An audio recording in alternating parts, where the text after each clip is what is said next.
Today we are breaking down a really core concept in machine learning, clustering. It's kind of the hidden engine behind so much of our digital world, from the recommendations you get to major scientific discoveries. So let's just dive right in. Okay, so let me ask you this. Have you ever been shopping online and then a day later you get a coupon in your email that just feels perfect? Like it was made just for you? Well, I can tell you it's not magic, and it's definitely not a lucky guess.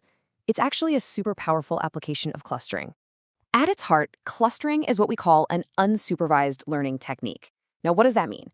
It means we can give a machine a giant, messy pile of data, and without any labels or any hints, it figures out how to group similar things together.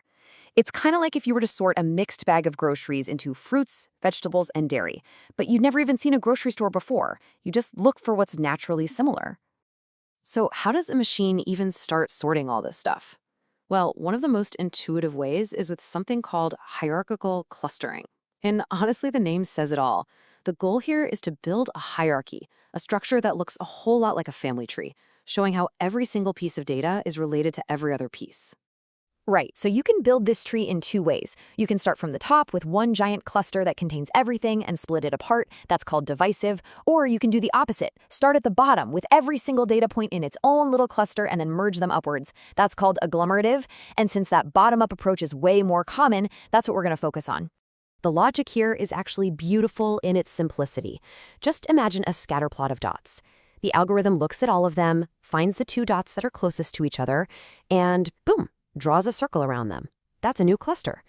Then it just does it again. It looks for the next two closest clusters, which might be two individual points, or maybe our new cluster and another point, and merges them.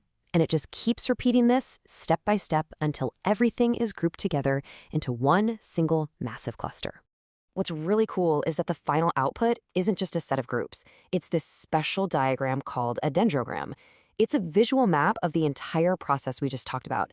You can literally see the individual data points at the bottom and trace their journey all the way up as they merge at different levels. It's basically the complete family history of your data. Okay, but here's where it gets a little tricky, a little more interesting. Measuring the distance between two single points, that's easy, right? But how do you measure the distance between a cluster of 10 points and another cluster of 5 points? Do you pick the closest 2 points between them? Or maybe the farthest two? Or the average? This one question opens up a bunch of different strategies. So let's look at two of the most common answers to that question. You can actually think of them as having two different personalities.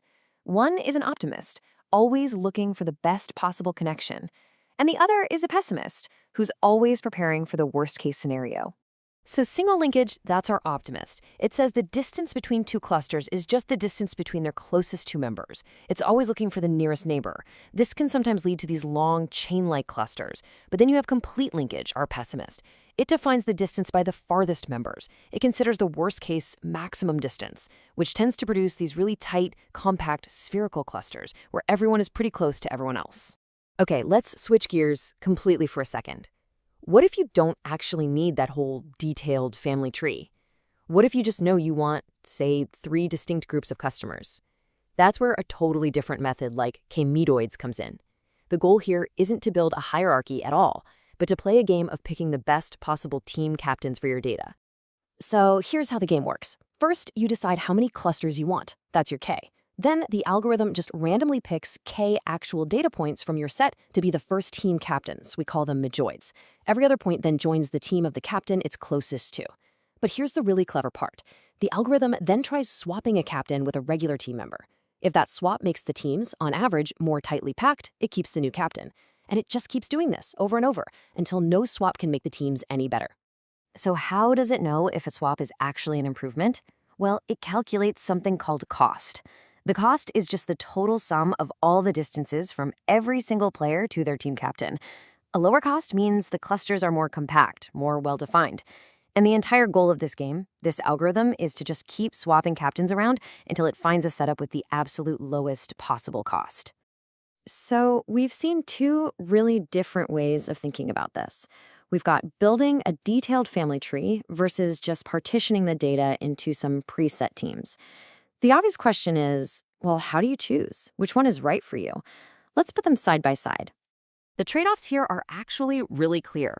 With hierarchical clustering, you don't need to decide the number of clusters you want ahead of time.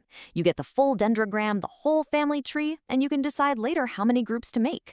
But with K-medoids, you have to define that number, your K, right from the start. And all you get is that single grouping.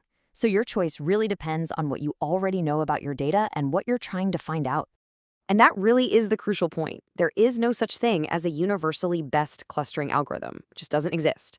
An algorithm that works perfectly for finding customer segments in an online store might be absolutely terrible for grouping genetic data. It always comes down to the nature of your data and the specific question you want to answer. That's what determines the right tool for the job. And ultimately, that's what this is all about. Clustering algorithms are really just tools that help us uncover the hidden structures, the hidden stories inside our data.